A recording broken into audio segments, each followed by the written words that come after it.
आदरणीय दर्शकवृन्द, सर्वप्रथम यहाँलाई नमस्कार अनि स्वागत छ ग्राफिक भिजन मिडियाको प्रस्तुति कार्यक्रम खेल जगतमा। यहाँहरूलाई थाहा नै छ, हामी यस कार्यक्रममा साताभरि भने खेल गतिविधिहरू प्रस्तुत गर्ने गर्दछौँ। तर विगत केही सातादेखि विश्वभर फैलिरहेको कोरोना भाइरसका कारण खेलकुद गतिविधिहरू ठप्प नै छन्। अतः हामी पनि विगत केही सातादेखि यही विषयसँग सम्बन्धित विभिन्न प्रस्तुतिहरू राख्दै आइरहेका छौँ। आजको यस कार्यक्रममा भने हामी नेपाली खेलकुद क्षेत्रका दुई विशिष्ट व्यक्तित्वहरूसँगको कुराकानी लिएर प्रस्तुत भएका छौँ। मधुसञ्जय राजु, हजुर, तपाईँ त अहिले अब पुरा रिटायर लाइफमा चाहिँ हुनुहुन्छ। अहिले त घरमै हुनुहुन्छ कोरोनाको गर्दाखेरि। यो कोरोनाको जुन चाहिँ अहिले अब घरमा बसेर चाहिँ आफ्नो समय बिताउनु परेछ, कसरी बिताइरहनु भएको छ? सर्वप्रथम त म यहाँ मेरो कलिग श्यामदालाई हृदयदेखि नै धेरै धेरै धन्यवाद दिन चाहन्छु। मैले अहिले पनि यसो सम्झिरहेको छु कि धेरै नै पहिले यो जहाँ शहीद गेट थियो त्यसको अघिल्तिरबाट हामीहरूको ग्रास ट्र्याकमा दौड्ने हुन्थ्यो। त्यसमा तपाईँ पनि दौड्नुहुन्थ्यो, म पनि दौड्नुहुन्थ्यो। त्यो बेलादेखि हामीहरूको कनेक्सन थियो। त्यो बेलामा रोगसोग भन्ने केही पनि थिएन, खालि एउटा हैजा भन्ने हुन्थ्यो, ए बाहिरको चिजहरू नखानु है, दिशा लाग्ला भन्ने थियो। आज आएर 21औं शताब्दीमा आएर all of a sudden corona virus भन्ने चिजहरू उत्पत्ति भयो। कहाँबाट आयो भन्न त भनेको छ, चाइनाबाट आयो। यो कहाँ गएर अन्त हुन्छ त्यसको कुनै पनि लक्ष्य छैन। कुनै पनि नदीको दुई पाटाहरू हुन्छन्, यताबाट सुरु गरेर अन्त सिद्धिने। तर यसको कहाँ छैन, कहिले सिद्धिन्छ, के थिन्छ कसैलाई थाहा छैन।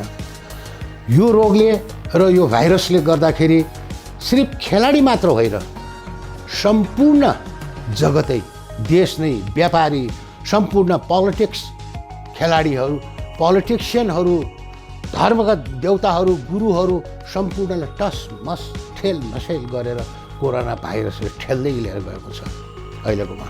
अब जस्तै अहिले मैले भने एज अ खेलाडी, म रिटायर भइसकेको खेलाडी हुँ एथलेटिक्सको। त्यही पनि म यहाँलाई के एउटा सानो निवेदन गर्न चाहन्छु भनेर, अहिले लकडाउन छ, प्रशिक्षकज्यूहरू छैन, ग्राउन्डमा हामी जान पाउँदैनौँ, सरकारले हामीलाई दिएको आदेश दिएको छैन जानु भनेर घरमा चुप लाएर बस्नु सट्टा केही न केही गर्नुपर्छ। सरकारले आफ्नो हितको लागि होइन, सम्पूर्ण हामी देशवासीको लागि मात्र पनि होइन, संसारबाटै यो कोरोना भाइरस जाओस् भनेर सरकारले जुन नियम दिएको छ त्यसमा हामीले दिलो ज्यानले टेकेर सरकारको उद्देश्यलाई मानेर, सरकारको गाइडेन्सलाई मानेर हामी यदि हिँड्यौँ भने मलाई अवश्य पनि विश्वास छ हामी अवश्य पनि सफल हुन्छौँ भनेर। त्यस कारणले अब म यहाँहरूलाई के रिक्वेस्ट गर्न चाहन्छु भने, श्याम दाई, खेलकुदमा के छ भने तपाईँले वर्षौँ दिन 365 दिनसम्म ट्रेनिङ गर्नुहोस्, 15 दिनसम्म तपाईँ चुप लाएर बस्यो भनेदेखि तपाईँले 365 दिनको जुन ट्रेनिङबाट हासिल गर्नुभएको सुपर कम्पन्सेसन भन्ने एउटा मान्छेको हुन्छ, त्यो चाहिँ हराएर जान्छ। त्यसको लागि तपाईँले के गर्नुपर्छ भने केही न केही घरमा गरिराख्नुपर्छ। जुन हिसाबले अहिले खेलाडीहरू चाहिँ बाहिर चाहिँ घरमा बसिरहेछ, ट्रेनिङ नगरिकन भनौँ न, त्यो ट्रेनिङ नगरेर बस्नुभन्दा पनि केही न केही चाहिँ आफ्नो चाहिँ शरीरलाई चाहिँ चलाएर एक्सर्साइज गरेर व्यायाम गरेर अथवा चाहिँ भित्री चाहिँ अलिकति चाहिँ रनिङ सनिङ गरेर आफ्नो कमलभित्र त्यसले गरे पनि त जुन उसको स्ट्यामिनाहरू स्ट्रेन्थहरू चाहिँ त्यो कन्टिन्यू चाहिँ गर्न सकिन्छ भने पनि गर्न सकिन्छ। सकिन्छ किन सकिन्छ श्यामदाई, अवश्य पनि सकिन्छ। अब जस्तै हेर्नुहोस् न, कोरोना भाइरसको बेलामा हामीलाई कहीँ पनि जान दिँदैन, बाहिर जान दिँदैन, लकडाउन छ, गए तापनि आफू स्वास्थ्यमा ठिक हुँदैन, केही गरेर त्यो रोग लाग्यो भने के गर्ने। अब अर्को कुरा के छ भने, भर्खरै मात्रै मैले यहाँलाई के निवेदन गरेको थियो भनेदेखि 365 दिनसम्म पनि ट्रेनिङ गरेर 15 दिन मात्रै कम्प्लिट रेस्ट घरमा बस्यो भनेदेखि त्यो ट्रेनिङको केही फाइदा हुँदैन, सुपर कम्पेन्सेसन पाउँदैन भनेर भने। अब यो बिचमा हामीले गर्ने के त, हामी बाहिर जान सक्दैनौँ, ट्रेनिङ गर्न सक्दैनौँ, ट्रेनिङ गरेन भने मेरो सुपर कम्पेन्सेसन घट्छ, मैले बेस्ट पर्फर्मेन्स दिन सक्दिनँ भन्ने छ। यो बिचमा हामीले के गर्न सक्छौँ भनेदेखि सबैभन्दा पहिला हामीले के डेभलप गर्नुपर्छ भने आफ्नो स्वास्थ्य प्रणाली, रेस्पिरेसन सिस्टमलाई डेभलप गर्नु पर्यो। हामीले रातभरि हामीहरू सुत्दाखेरि रिल्याक्स भएर सुतेको छौँ, मसल्सहरू पनि हाम्रो बोनहरू पनि मजासँग रेस्ट गरेको छौँ। हामी एकैचोटि ओछ्यानबाट उठ्ने बित्तिकै दौड्न हुँदैन। दौड्यौँ भने काहीँ न काहीँ क्र्याम्प हुन्छ, जिउ दुख्छ हुन्छ। त्यस कारणले बिस्तारै उठेर हामीले एक्सर्साइज गर्छौँ। कस्तो दौडेर होइन एक्सर्साइज गर्ने, घरकै भित्रपट्टि अथवा चौर छ भने चौरमा अथवा कोठा छ भने कोठामा झ्याल खोल्नुहोस्, फ्रेस हावा लिनुहोस् बिहान। त्यसपछि हामीले एक्सर्साइज गर्दाखेरि टाउकोबाट बिस्तारै एक्सर्साइज गर्दै गर्दै गर्दै गर्दै गर्दै गर्दै लिएर गएर खुट्टासम्मको एक्सर्साइज गर्नुहोस्। जस्तै टाउकोको exercise rotation of your head 5 चोटि देब्रेबाट गर्नुहोस्, 5 चोटि दाहिनेबाट गर्नुहोस्। अब त्यसपछि आएर के आउँछ हाम्रो जोइन्ट भने कुम आउँछ। अब कुमको रोटेसन गर्नुहोस् तपाईँको इनर बाहिर लिएर गएर 5 चोटि 10 चोटि भयो। त्यसपछि तपाईँ बिस्तारै आएर हिपको गर्नुहोस्, रोटेसन अफ द हिप। दुईवटा खुट्टालाई फ्ल्याट टेक्नुहोस्, no momentum to your leg, only hip मात्रै गर्नुहोस्। त्यसपछि गएर तपाईँको जोइन्ट के आउँछ, नी आउँछ, घुँडा आउँछ। घुँडालाई पनि तपाईँले दुईटै हातले घुँडालाई थिचेर बिस्तारै रोटेसन गर्नुहोस्, 5-6 चोटि यता 5-6 चोटि यता। त्यसपछि गएर तपाईँको खुट्टाको आउँछ, एङ्कलहरू आउँछ होइन। त्यो एङ्कलको तपाईँ ट्रेनिङ गर्नुहोस्, ट्रेनिङ भने 10-12 चोटि गर्नुहोस्। त्यसपछि मात्रै तपाईँको के हुन्छ भने मसल ट्युन अप हुन्छ। यो घडीमा चाहिँ एउटा खेलाडीले चाहिँ एउटा साइकोलोजी देखेर कसरी चाहिँ बस्नु, कसरी चाहिँ आफ्नो चाहिँ डेली चाहिँ लाइफ चाहिँ ऊ गर्नुपर्छ त्यो चाहिँ भन्नुहोस्। अच्छा, यो चाहिँ मैले के भने अहिले भर्खरै मतलब तपाईँलाई यो ट्रेनिङको बारेमा कुनै पनि खेलाडीले गर्नुपर्ने मसल्सहरू ट्युन हो। अर्को के छ भने तपाईँ घरमा बसिकन कन्सन्ट्रेसन अफ योर माइन्ड, जस्तो तपाईँ बस्नुहोस्, तपाईँको साथीहरू खेलाडीहरूलाई पनि अक्सर गरेर कन्सन्ट्रेसन अफ माइन्ड कसरी गराउनुहोस्, पल्टी मार्नुहोस्, आँखा चिम्लिन लगाउनुहोस्, आँखा चिम्लिने के भयो, आँखा चिम्लेर उनीहरूलाई के भन्नुहोस्, मनलाई र चिन्तालाई एकत्रित गर्नुहोस् र काहीँ सम्झिनुहोस्। तपाईँले भन्नुहोस् ल ठिक छ, तिमीहरूले आफ्नो घर सम्झ। आँखा खोल्ने होइन, उसले सम्झिन्छ आफ्नो घर। त घरभित्र जाऊ, के अरे घरको ढोकासम्म जाऊ, ढोका खोल, सिँढी चढ, तिम्रो कतिवटा सिँढी छ, दाहिने के छ, बायाँ के छ गरेपछि तपाईँको यो माइन्डलाई र कन्सन्ट्रेसनलाई के गर्छ भनेदेखि जति पनि टायर्डनेस भए पनि त्यो त्यतातिर हुन्छ। This is the concentration of the mind. किनभने खेलकुदलाई हामीलाई चाहिने चाहिँ के भने विल पावर चाहिन्छ। हामीलाई विल मात्रै भएर पनि हुँदैन के, पावर पनि चाहियो। पावर मात्रै भएर हुन्न, विल पनि चाहियो, इच्छा पनि चाहियो। जति पावर मसँग छ, म चाहिँ नि म्याराथन दौडिन्छु भनेर पनि त भएन। भन्दाखेरि अब अहिलेको घडीमा चाहिँ खेलाडीले चाहिँ तपाईँले चाहिँ सकेसम्म बसेर र चाहिँ यो सङ्क्रमण चाहिँ गइसकेपछि फेरि चाहिँ आफ्नै चाहिँ ठाउँमा आउँछ भन्ने चाहिँ एउटा सकेसन हो नि त खेलाडीले। यस, एक्ज्याक्टली। किनभने यो कोरोना भाइरसको जुन होस् अथवा कुनै किसिमबाट तपाईँले ट्रेनिङ गर्न सक्नु भएन। अहिले त कोरोना भाइरसबाटको ले गर्न सक्नु भएन, अथवा कुनै कामकाजबाट तपाईँ विदेश जानुभयो अथवा बिरामी पर्नुभयो भनेदेखि 15 दिन के महिना दिन 1.5 महिना 2 महिनासम्म बिरामी भएर पनि त तपाईँ त्यो पर्फर्मेन्समा आउन सक्दैन नि। त्यो उचाइमा पुग्नको लागि तपाईँले बिस्तारै यो किसिमको तपाईँले पर्फर्मेन्सहरू गरिराख्यो भने तपाईँको स्वास्थ्य र तपाईँको बडीलाई धेरै नै हेल्पफुल हुन्छ कि त्यो टार्गेटसम्म पुग्नको लागि। त्यसपछि त्योबाट अन्तर्राष्ट्रिय प्रतियोगितामा जाने भन्नेको कुरा त अब प्रशिक्षक जीवहरूको हातको कुरा हो। How much they are brilliant, how much they are clever, how much they can teach, त्यो उहाँहरूको कुरा हो। जुन त्यसलाई चाहिँ गङ्गाबहादुरलाई चाहिँ भुवनेश्वरबाट जापान गएर चाहिँ उहाँले चाहिँ पर्फर्मेन्स दिनु भयो। उहाँहरूको चाहिँ पर्फर्मेन्स बारेमा के भन्नुहोस् न, कसरी चाहिँ उहाँले चाहिँ त्यसको वर्ल्ड पिसमा भाग लिन सकेको हुँदैन? सर्वप्रथम त म यहाँलाई ले चाहिँ नि मैले ट्रेनिङ गरेको जितबहादुर, भक्तबहादुर, वैकुण्ठ मानन्द, मुकुन्द हरि श्रेष्ठ यिनीहरूलाई गर्नुभएकोमा जुन तपाईँले मलाई चाहिँ एउटा प्रथम राष्ट्रिय क्वालिफाइड राष्ट्रिय एथलेटिक्स प्रशिक्षक भनेर सम्बोधन गर्नुभयो र धेरैले पनि गरिरहेका छन्। त्यसप्रति म आफै नै धेरै धेरै धेरै नै कृतज्ञ छु। धन्यवाद। अब हेर्नुहोस्, ट्रेनिङ गर्दाखेरि कस्तो हुन्छ भने प्राय धेरै जस्तो सच बोलिन्छ, प्राय धेरै कम मात्रामा फटाकुरा पनि बोलिँदो रहेछ यो ट्रेनिङ। जस्तै कस्तो भनेदेखि फटाकुरा भनेको मतलब अब 10जना खेलाडीहरू आएको छ ट्रेनिङ गर्नलाई। अब 10जना सबैजनाले नेसनल रेकर्ड ब्रेक गर्ने, सबैले अन्तर्राष्ट्रिय पदक ल्याउने त हुँदैन नि। केही न केही गुण र केही न केही अपगुणहरू हुन्छ। अवश्य पनि त्यो खेलाडी होस्, कुनै पनि व्यक्तिमा होस्। तर प्रशिक्षकले के गर्छ भने उसमा भएको गुण, दुइटै गुण छ, बराबरीमा छ भनेदेखि पनि के गर्छ भने राम्रो गुणहरूलाई तानेर पलिस गरेर माथि लिएर आउँछ र अपगुणहरूलाई उसले नेग्लेक्ट गर्दै खेलाडीलाई पनि नेग्लेक्ट गर्न लगाउँछ। उसलाई थाहा हुँदैन खेलाडीहरू कसरी नेग्लेक्ट गर्ने क्या। त्यो बिस्तारै त्यो हराएर त्यो राम्रो खेलाडीहरू प्रडक्ट गर्न चाहिँ सक्छ। त्यसमा के भर पर्छ भने सबैजनाको यो लेखेको थ्योरी हो नि कि 2 दुना 4, 2 तिया 6 भनेर यो लेखेको होइन।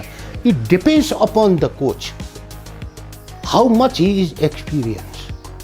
खेलकुद परिषदमा गएर बिहान साँझ सोध्नुहोस्, अहिले पनि कोही मान्छेहरू त अवश्य पनि होला, मैले दिनरात काम गरेँ, त्यसकै मेहनतबाट चाहिँ हो आज जितबहादुरले, वैकुण्ठ मानन्दरले, सूर्यकुमारी गुरुङजीले र मुकुन्द हरि श्रेष्ठले पनि अन्तर्राष्ट्रिय पदकहरूलाई जिते। यो सबै के भने मेरो मात्रै ट्रेनिङले होइन, उहाँहरूको मेहनत हो। मैले त खालि के गाइडेन्स मात्रै त गर्ने हो नि।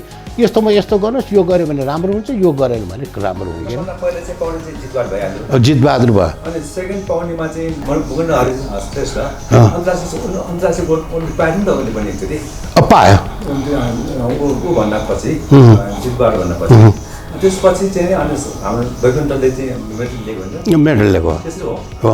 कसरी तपाईँले त्यो ऊ गर्नु उनीहरूलाई क्याटेगोराइज गर्दाखेरि ठिक छ। अब मैले के गरेको छु भनेदेखि यी खेलाडीहरू ट्रेनिङ गर्न आए, मका ट्रेनिङ गरेँ, उनीहरूको एज फ्याक्टर हेर्छु, उनीहरूको बेस्ट पर्फर्मेन्स हेर्छु र कुन गेम कहाँ हुँदैछ भनेर हेर्छु क्या। राष्ट्रिय खेलकुद परिषदमा वर्षको जम्मा 4 लाख रुपियाँ दाम मात्रै खेलकुद सञ्चालन गर्न आउँथ्यो, यो मलाई 100% थाहा छ। त्यसबाट राष्ट्रिय खेलकुद परिषदले सम्पूर्ण कर्मचारीहरूको तलब बाँड्नु पर्ने, त्यो पनि 5-6 जना मात्रै थिए, खास थिएन। हामीहरूको प्रशिक्षकको 475 थियो, द्याट वाज सफिसियन्ट। र खेलाडीहरूलाई त्यसबाट मैले कराएर दूत चाहिँ ट्रेनिङ ग्राउन्डमा लिएर गएर राखेँ, जहाँ अहिले आर्मीको चाहिँ के अरे नगरपालिकाको अघिल्तिर चौर थियो, त्यहाँ भारत दर्शनको एउटा हल थियो, त्यहाँ गएर राखेर ट्रेनिङ गरेँ। त्यस बेलाका समकालीन मेरा साथीहरू पनि ट्रेनिङ गर्न आए, ट्रेनिङ गरेँ। त्यस यो 27-28 सालको होला, 27-28 सालको। यी र यस्तै अनुभव, योगदान अनि विशिष्ट व्यक्तित्वका कारण नेपाली खेलकुद क्षेत्रमा सगर्व लिने एउटा नाम बन्न पुगेको हो मधु शमशेर राणा। उहाँका भावी जीवन मङ्गलमय बनुन्, ग्राफिक भिजन मिडियाको यही नै शुभकामना। आदरणीय दर्शकवृन्द, यहाँहरूलाई पुनः स्वागत छ कार्यक्रम खेल जगतमा। अनि यहाँहरू हुनुहुन्छ हाम्रो विशेष प्रस्तुतिमा। अब लागौँ अर्को एउटा विशेष कुराकानीतर्फ। तपाईँले फिल्ड मिन्समा चाहिँ जितबहादुर लाँदाखेरि तपाईँकै चाहिँ निगरानी भन्दा दौड्ने मान्छे भने त्यो जितबहादुर हो। यस एक्ज्याक्टली तपाईँकै चेला हुनुहुन्छ होइन? तपाईँलाई उसले चाहिँ फिल्ड जानुभयो, के आश लिएर जानुभयो र त्यो नेपालमा चाहिँ नेपाली खेलाडीले चाहिँ फिल्ममा गएर जित्ला भनेर तपाईँको होप थियो, कस्तो थियो त्यो गर्नु? मैले होप चाहिँ कसरी थियो भने हामीहरूको त काम के थियो भने ट्रेनिङ गर्ने। जस्तै चाहिँ हामीले क्रिम झिक्नु पऱ्यो भने दही ल्याएर दहीलाई मोही बनाएर मोहीबाट मक्खन आएर मक्खन इज अ क्रिम, अझ त्यसलाई पनि खार्ने हो भने मक्खनलाई खारिदिनुहोस्, घिउ भन्छ नि, क्या घिउ जस्तो खेलाडी, क्या मक्खन जस्तो खेलाडी भन्ने थियो। अब हामीलाई त के थियो भने जितबहादुरलाई हामीले हरेक किसिमको ट्रेनिङ गऱ्यौँ, हिल ट्रेनिङ गऱ्यौँ, माथि चढ्ने, तल ओर्लिने, स्यान्ड ट्रेनिङ गऱ्यौँ, पानी ट्रेनिङ गऱ्यौँ। यो 4 चिज मात्रै म अलिक भन्छु तपाईँलाई। हिल ट्रेनिङ किन गरेको भने माथि चढ्दाखेरि एउटा खुट्टाले टेक्दाखेरि उसको होल बडी त्यो खुट्टामा प्रेसर गएर मात्रै तपाईँको जिउ माथि जान सक्छ, त्यस्तै हो हिल ट्रेनिङ। यो कुरा के भयो भने जर्मनहरूले पनि थाहा पाए।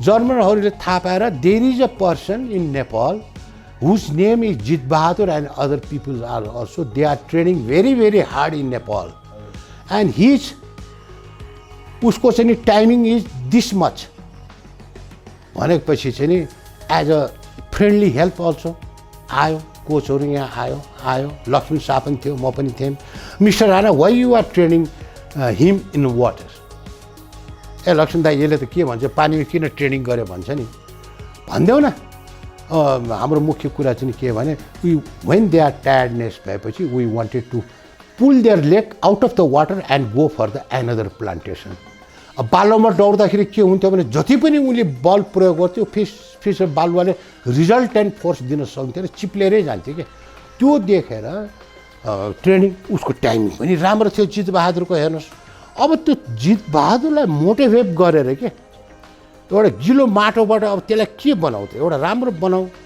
भन्नेमा हामीहरूको चाहिँ नि जोहरी जस्तो खेलेर लक्ष्मी शाह र मेरो बिचमा हामीहरूको कन्सल्टेसनबाट we will make him a very good marathon runner भनेर हामीले गर्दाखेरि जर्मनहरूले चाहिँ जितबहादुर र भक्तबहादुरलाई चाहिँ नि मेरो विचारमा लागेको यो दुईजना केटाहरूलाई हामी जर्मन लिएर जान्छौँ र म्युनिक ओलम्पिकमा उनीहरूलाई भाग लिन लगाउँछौँ भनेर भन्यो अब प्रशिक्षकहरू जाने त सवालै भएन त्यतिका पैसा कहाँ तिर्न सक्छ प्रशिक्षक हाम्रो राष्ट्रिय खेलकुद परिषदले कहाँ तिर्न सक्छ होइन ठिक छ यसपालि चाहिँ यिनीहरू दुईजनालाई मात्रै जानिदेऊ उनीहरूले खाना उनीहरूले बस्न उनीहरूले ट्रेनिङ गर्छ नि तिमीहरू अरूलाई ट्रेनिङ गरेर बस त्यसपछि ओलम्पिकमा भाग लिएर आएपछि अर्कोचोटि हेरौँला भनेर कुमार खड्गबाट यो आज्ञा भयो ठिकै छ अब पैसै छैन देशबाट भनेर त अब हामीले चाहिँ जाने कुरा पनि भएन यिनीहरू गए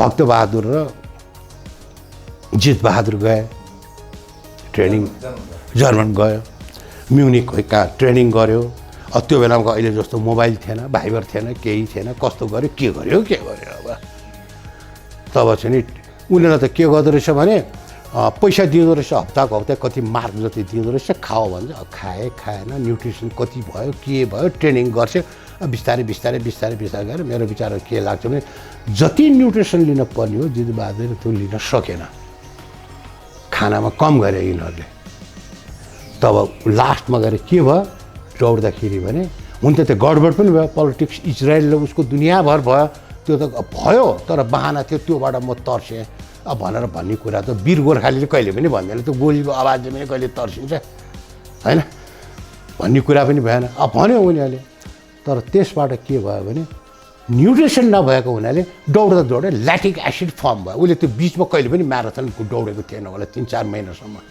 माने कन्टिन्युसली दौडेको थिएन होला 42 किलोमिटर 7 दिनको 42 किलोमिटर ल्याक्टिक एसिड डेभलप भयो मसलहरू चल्न सकेन क्राम्प भयो र उसले छोड्नु पर्यो तर उसको रेकर्ड एकदम राम्रो हुन्थ्यो है त्यो बेलामा जितबहादुरले गरेको भए त्यो ओलम्पिकमा केही नभए पनि 3rd र 4thसम्म त डेफिनेटली आउँथ्यो त्यो आशबाट जब त्यो 72 मा त्यो भयो फर्केपछि हामीले फेरि ट्रेनिङ गरे आज कहाँ त हाम्रो खेलाडीहरू भने घडेरी हेर्न गएको छ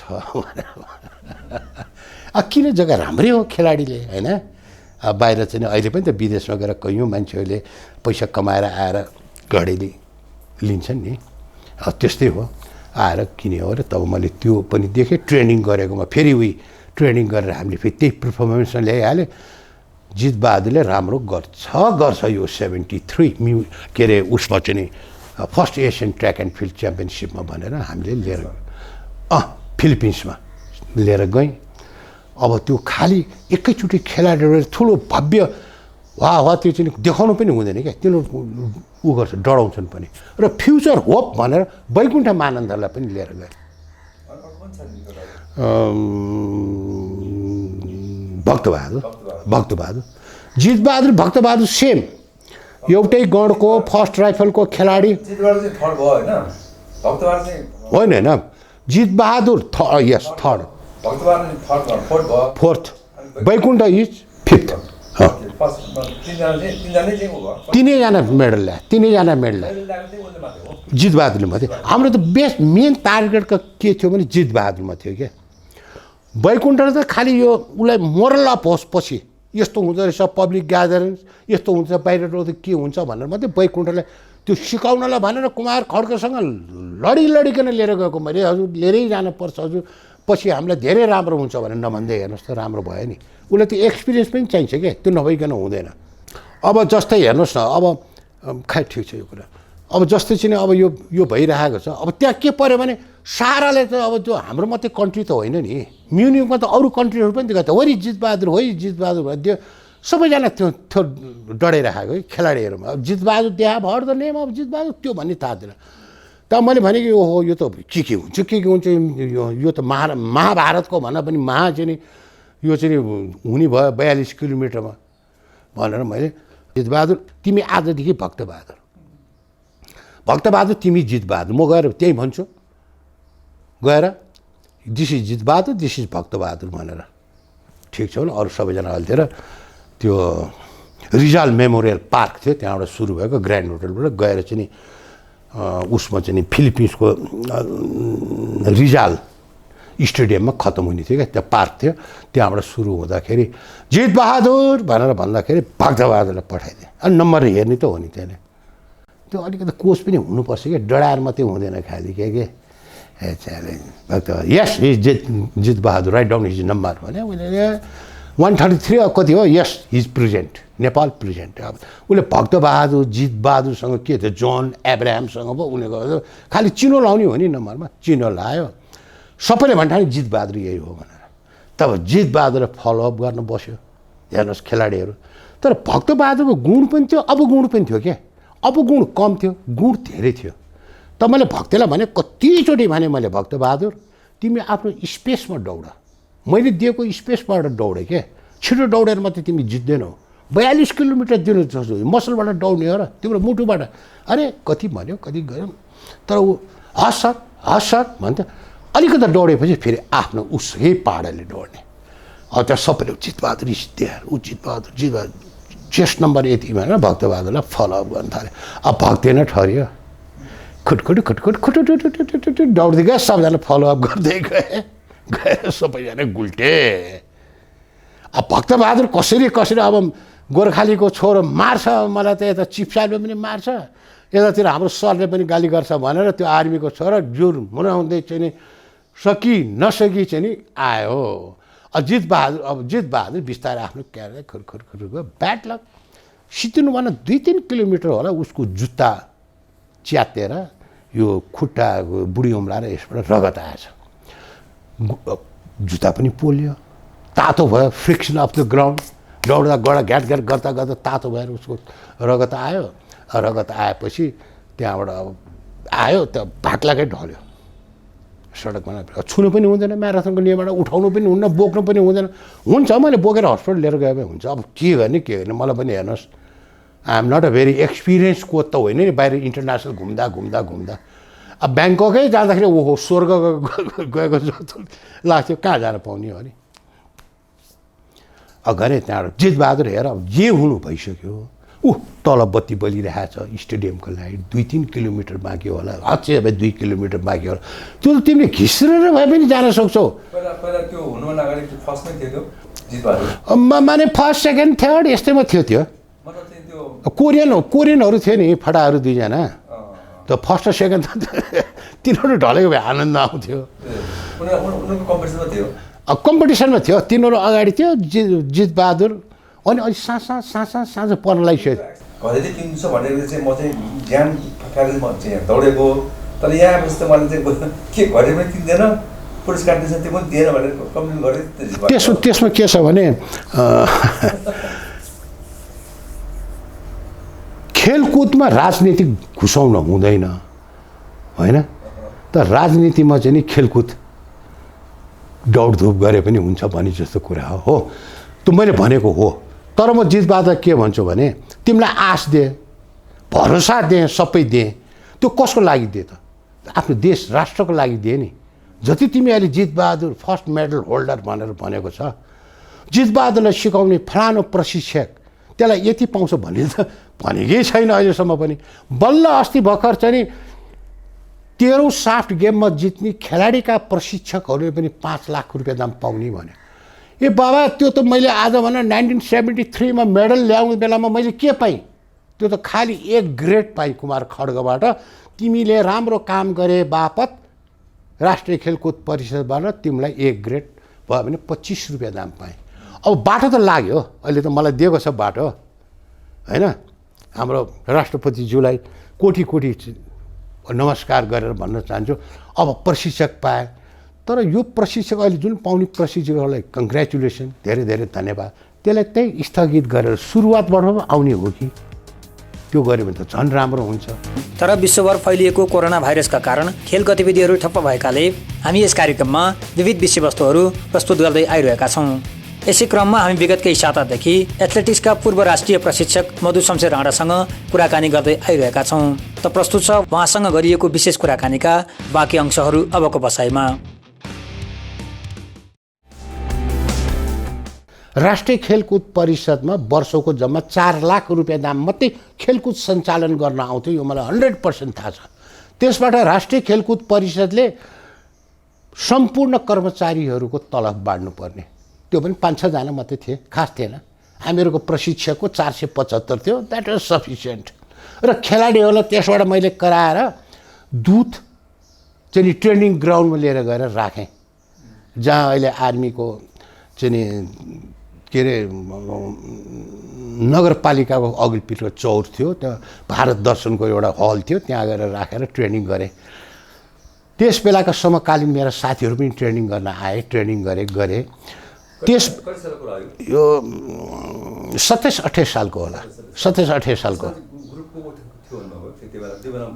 त्यो बेलाको अब हेर्नुहोस् न, Balkrishna Suwal, Nakul, sorry I'm sorry, Balkrishna Rajlaut, त्यसपछि गएर के अरे नकुल, त्यसपछि गएर एगेलाल, आइनो मलाई बहुत राम्रोसँग थाहा छ। तपाईँको चाहिँ नि डिटर्मिनेसन, 400 मिटर दौड्नुहुन्थ्यो, ग्रास ट्र्याकमा दौड्नुहुन्थ्यो, जित्न त जित्नु नै हुन्थ्यो तपाईँले, त्यही पनि तपाईँको त्यो विल पावर चाहिँ नि थियो क्या। अब त अहिले के भयो भने विल चाहिँ नि छ, पावर छैन श्याम दाइ। यो सबै कुरा के भयो भने बुढो भयो सबरङ्ग गयो, आँगन भयो परदेश, यही हो कुराहरू। एक त म त्यहाँ उभिएर ट्रेनिङ गर्न थालेपछि यो मधु शमशेर चाहिँ एथलेटिक्सको कोच भएर पटियालाबाट ट्रेनिङ गरेर आएको हो। अब यसले हामीलाई सिकाउँछ र ट्रेनिङ गर्न जाउँ भनेपछि त्यो बेलामा त कोच कोही पनि थिएन, we are the first coaches. यसो ए मधु के छ तिम्रो हालखबर भने ठिकै छ। अब भन्यो त्यो के गरेर लाग्यो, दौडाउनु लाग्यो, के दौडाउँछ यार भनेर आएर यसो दुधको सिसी गन्थ्यो। 10वटा दुधको सिसी छ भनेदेखि र मान्छे गन्थ्यो ट्रेनिङ गर्न आइसकेकोहरू, किन 3 बजे आइज भनेपछि उनीहरू 3:30, 3:15मा आउँथ्यो क्या, नेपाली टाइम त हो नि भनेर। तर हामीहरू त एक्ज्याक्ट टाइममा जान्छ नि। अब हेर्नुहोस् न, म बाउको एउटा मात्रै छोरा भएको हुनाले मेरो छोरो बिग्रिन्छ, राणा परिवारमा भएको हुनाले, हुन त हामीसँग केही पनि थिएन, उही फलामका माल ज्ञानेन्द्र शमशेरले बनाएकोहरू बाहेक केही पनि थिएन, धन हिरा जवाहरात केही पनि थिएन। मलाई चाहिँ नि अल अफ ए सडन गोरखपुरमा पढ्न पठायो, महात्मा गान्धी हाई स्कुलमा। चना खाएर मैले पढ्थेँ श्याम दाइ र खेल्थेँ त्यहाँबाट, अलिकति मेरो बन्यो। त्यसपछि मलाई BSU बनारस हिन्दू युनिभर्सिटी बनारसमा पठायो, त्यहाँ मैले पढेँ, 1.5-2 वर्ष जति मैले पढेपछि मलाई बाफरे बा, मैले जिन्दगी नसोचेको चिजहरू मेरो भयो, घटना भयो क्या। मलाई खानालाई छैन राम्रो, फेरि पुरा शाकाहारी, मासु पनि नखाने, त्यो सबै चाहिँ नि गरेर बनारसमा मैले पढेँ। 2 आनाको चना खाएर मैले पढेँ। अरे बाफरे बाफ, त्यहाँ त गजबै भयो नि। के भयो भनेदेखि म पढेँ, बस्तर भन्थ्यो, किताब चट्ट बोकेर, स्यान्डल जुत्ता लगाएर, गर्मीको महिना स्यान्डल बोकेर अब होस्टेलतिर जान लागेको बेलामा ए ओ पहाडी इधर आ भनेर भन्यो मलाई। म गएँ, तुम दौडोगे भने, हाँ सर हम दौडेंगे। अच्छा बस्तर रखो और चप्पल फुकाल के आओ भनेर भन्यो। ठिक छ भने किताबको ब्याग स्याग राखेँ, त्यो स्यान्डल चप्पल हुन्छ कि हाम्रो त्यो छालाको हुन्थ्यो, त्यो फुकाले एउटा लाइन लिएर गयो, राखेको थियो, त्यहाँबाट सिट्ठी बजायो, के भन्यो, वास्तवमा on your mark set go भनेको होला, रेडी भन्यो, अथवा सिट्ठी बजाएपछि म दौडेपछि अब हेर, म त अगाडि पछाडि को छु थाहा छैन। अब मलाई के लाग्यो भने त्यो फिनिसिङ लाइनमा लागेको रिबन समात्यो भने फर्स्ट हुन्छ भन्ने लाग्यो मलाई। अब त्यो भने पहिलो डटेन। अब मैले त तिनीहरूलाई त 5-10 मिटरबाटै चाहिँ नि 5-10 नभनौँ 4-5 मिटरबाटै मैले वो जितेछु। अरे पहाडी तुम त बहुत दौडते हो और ट्रेनिङ में कल से आओ भनेर भने। ठिक है सर हम आएंगे भनेर भने। स्कुल सिद्धिएपछि त्यहीँको गुरुहरूले लिएर गएर मलाई त्यो ट्रेनिङ गरायो, एथलेटिक्स ट्रेनिङ। त्यहाँबाट त तपाईँको त्यो मैले अलि मिस्चिभियस थिङहरू गरेको हुनाले 1 पाइल स्टोन ढुङ्गाहरू राखेको थियो। त्यो क्रिकेटको जस्तो बलिङ गरेर फाल भनेर चाहिँ मलाई पारिपट्टि फाल लाउँथ्यो। यो दाहिने हातको कुम मेरो 7 दिनसम्म छुन पनि भएन मलाई त्यो, त्यस्तो दुखेँ। त्यसपछि मलाई ट्रेनिङ गरेपछि त्यो हामीहरूको चाहिँ नि होस्टेलबाट त्यो स्कुलबाट हामीलाई अन्त स्कुलमा ट्रेनमा राखेर लिएर गएर क्याम्प राखेर त्यहाँ चाहिँ नि फेरि हामीहरूको कम्पिटिसन भयो। मैले 100 मिटरमा पनि लङ जम्पमा पनि मैले जितेँ, त्यो स्कुलको नाम राखेँ। त्यो उहाँहरू बहुतै खुसी हुनुभयो। त्यसपछि मेरो त्यहाँ मलाई पढ्न पनि मन लागेन, गर्मी धेरै दुनियाँभर गरिसकेपछि म त्यहाँ एनी हाउ फुत्केर यहाँ आएर सेन्ट जेभियर गोधरीमा पढ्ने मैले मौका पाएँ। मैले पढेँ। त्यो बेलामा फादर वाट्रिन हुनुहुन्थ्यो, फादरहरू गोधरीमा हुनुहुन्थ्यो। उहाँसँग खेलेँ, फुटबल खेलेँ, हकी खेलेँ, एथलेटिक्सको गरेँ। त्यो बेलामा चाहिँ नि अब त्यो बेलामा आयो सोसो। म जुनियरमा 5th क्लासमा पढ्दाखेरि पनि म सिनियरहरूसँग गएर खेल्थेँ क्या। त्यो बेलामा जस्तै चाहिँ नि अब मान्नुहोस् प्रज्वल्ल राणा, प्रभाकर शमशेर, कबीर, त्यहाँ के अरे ऊ शिवभक्तहरू जस्ता चाहिँ नि खेलाडीहरू चाहिँ नि हुँदाखेरि पनि मैले चाहिँ नि जस्तै चाहिँ नि अब भन्नुहोस् न प्रज्वल्ल राणाले क्रिकेटको ब्याटिङ गरेपछि हि गोज फर चाहिँ नि विकेट चाहिँ नि उसले हाने गरेर जान्थ्यो। मलाई बोलाउँथ्यो जुनियरबाट, ल आऊ म त तिमीले आएर ट्रेनिङ बलिङ गर भन्छ। 5-6 बलिङमा मैले चाहिँ नि 1 ओभरमा चाहिँ नि डाउनै गरिदिन्थेँ विकेट के। I was good. म विद्या ब्यानबाट पनि मैले खेलेँ। सुशील शमशेर मन्त्रीज्यूले पनि उहाँ एकचोटि आएर भाषण गर्नुभयो, यो टिम ज्यादै राम्रो छ विद्या व्यायाम भने। विद्याको बारेमा त मलाई थाहा भएन, तर व्यायामको बारेमा त मैले देखेँ धक्की हानेर लडाउने गर्छ। व्यायामको बारेमा त राम्रो होला। त्यो बेला चाहिँ जुन तपाईँले कुरा निकाल्नु भयो नि, अब त्यसपछि तपाईँको इमेज चाहिँ के, तपाईँ चाहिँ के खेल्नु? अब हेर्नुहोस् न, त्यो बेलामा के थियो भने एक्चुअली मलाई थाहा थिएन कि म कुन गेममा फिट हुन्छु भनेर। ट्र्याक एन्ड फिल्ड पनि खेल्थेँ, फुटबल पनि खेल्थेँ, ब्याडमिन्टन पनि खेल्थेँ, त्यसबाहेक हकी खेल्थेँ। म as a very good hockey player. र जबसम्म मैले काठमाडौँमा आएर, मेरो जननी जन्मभूमि काठमाडौँमा आएर जब मैले खेल्न थालेँ एथलेटिक्स, मेरो लाइफमा आजसम्म म थर्ड भएको छैन। म हर्डल्स दौडिन्थेँ, 100 मिटर गर्थेँ, लङ जम्प गर्थेँ। अब जस्तै लङ जम्पमा चाहिँ मलाई स्टिल थाहा छ, भगीरथ भन्ने पनि थियो, अहिले I don't know where is he. उहाँलाई चाहिँ मेरो हार्दिक समवेदना, उहाँ र उहाँको परिवारप्रति। बालकृष्ण राजलौट त एउटा गड गिफ्ट हो, ऊ पनि कहिले पनि त्यो सेकेन्ड भएन, हरेक पटक फर्स्ट हुन्छ। एउटा इन्ट्रेस्टिङ कुरा के छ तपाईँलाई म एउटा भन्छु भने, जुन अहिले शहीद गेट छ नि, शहीद गेटको आर्मीतिरको फिल्डमा चाहिँ नि त्यहाँ ट्र्याक बनेको थियो एउटा। अब हाम्रो त ग्रास ट्र्याक हो, सिन्डर पनि छैन, केही पनि छैन। त्यहाँ बालकृष्ण राजलौट होइन, बालकृष्ण पनि त हो नि, श्याम त भाइ भयो। बालकृष्ण राजलौट आयो दौड्नलाई। उसको फिजिक्स हेर्दाखेरि भेरी स्मल, सानो। यतातिर अपोनेन्टको माने हेर्दाखेरि अब भनौँ न कोही मान्छे छ भने अनुप राजै भनौँ न, Anup Shamsher Jang Bahadur Rana. He was also 100 metre dasher थियो। बिचमा म पनि थिएँ, बालकृष्ण पनि थियो। हिटको कुरा गरिरहेको छु मैले, फाइनलको होइन। त्यो गर्दाखेरि अब बालकृष्ण दौड्यो, तर कस्तो भने माने small man runs very fast, frequency of his strike is very fast. अब फुटबल खेल कस्तो हुन्थ्यो भनेदेखि, त्यो जमानाको कुरा गर्दैछु, 5 पैसा हो कि 20 पैसाको टिकट काटेर त्यही ढोकाबाट, सिंहदरबारको त्यो ढोकाबाट लिएर सानो एउटा 2टा बेन्च जस्तो राखेको हुन्थ्यो, नभए उभिएर हेर्न पनि बाँसको घेरा हुन्थ्यो। त्यहाँ च्यारिटी सो भएको थियो। त्यो पैसा के आएर बाढी पीडित अथवा केलाई दिने भनेर। त्यसमा को खेलेको थियो भनेदेखि कङ्ग्रेसको त्रिवेणी प्रसाद, डाक्टर त्रिवेणी प्रसाद नेपालगञ्जको, अरू गणेश मानजी पनि खेल्नुभयो कि खेल्नु भएन आई डोन्ट नो, माने विभिन्न नेताहरू थियो। र यतातिर टिममा चाहिँ नि राजा त्रिभुवन पनि थियो। अब यता थियो गोलकिपरमा लोकविक्रम भन्ने थियो,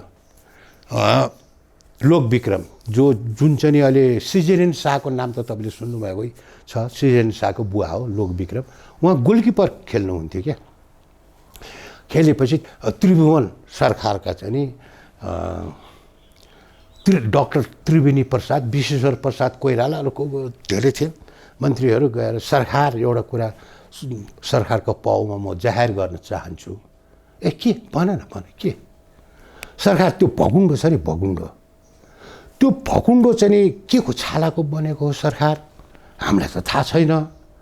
त्यसको नेक भन्दो रहेछ टुटुरी कस्ने भन्ने, त्यो नेकलाई हालेर हावा हालेर जुत्ताको लेस कसेको जस्तो कस्नुपर्ने त्यो टुटुरी हो, के को छालाको बनेको हो सरकार त्यो पनि राम्रोसँग थाहा छैन। त्यो फेरि साह्रै लातले हानेको भकुण्डलाई केही गरेर माथिबाट आयो भने सरकारले चाहिँ नि सरकारको शिरबाट हेड नगरी बक्सेला। किन र के हुन्छ? सरकार अरूले छोएको खुट्टालको र के को छालाबाट बनेको भकुण्डलाई सरकारले कसरी हानी बक्सिने भने गरेको गर्थ्यो। त्यहाँबाट दङ्ग गोल भनेको चिज त अब चाकडी प्रथा भनौँ कि त्यो मान्यता दिएको भनेर भनौँ, आफूभन्दा सिनियरलाई मान्यता दिनु पऱ्यो नि। त्यस्तो त्यस्तो त्यस्तो चाहिँ नि त्यहाँ हुन्थ्यो खेलहरू के हुन्थ्यो। अब जस्तै चाहिँ नि अब नाउ त च्यारिटी सो हो नि, मान्छेलाई इन्टरटेनमेन्ट गराउने हँसाउने। अब जस्तै चाहिँ नि अब बल लिएर आइरहेको छ बढेर आइरहेको छ भने मान्छे गएको जस्तो गर्ने, आफूभन्दा सिनियरलाई लिएर गएको बललाई खोस्न नखोज्ने क्या, खोसेको जस्तो गर्ने आफै लड्ने। अब गोलकिपरहरूले त के गर्थ्यो भने टाङ फटाएर समातेको जस्तो गर्ने, बल फुर टाङमुनिबाट गोल पोस्टभित्र जाने। अब त्यो समात्यो भने त सक्थ्यो नि, तर they wanted to make them happy क्या। खेलकुदको चाहिँ काम गर्नु भाइ, अब त्यो टाई सिटहरू बनाउने त्यो त्यही हो। अलिकति टेबल वर्क गर्नेहरू जति सबै लागिहाल्थ्यो नि कुनै बेला। टेबल टेनिसकै चाहिँ नि भनौँ न, टेबल कन्हैयाजी एथलेटिक्समा पनि हेल्प गर्नुहुन्थ्यो। मायारामजी होइन, त्यो पनि त्यत्तिकै थियो। सिद्धान्तराम जोशी थियो नि पहिला चाहिँ रेडियो नेपालमा, ऊ पनि त्यत्तिकै खेलकुदमा थियो।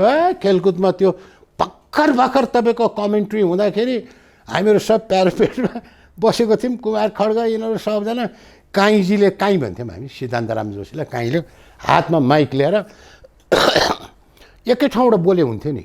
त्यो नेपाल टेलिभिजन रेडियो नेपालको भ्यान आउँथ्यो, यत्रो ठुलो चाहिँ नि एन्टेना जति राख्थ्यो।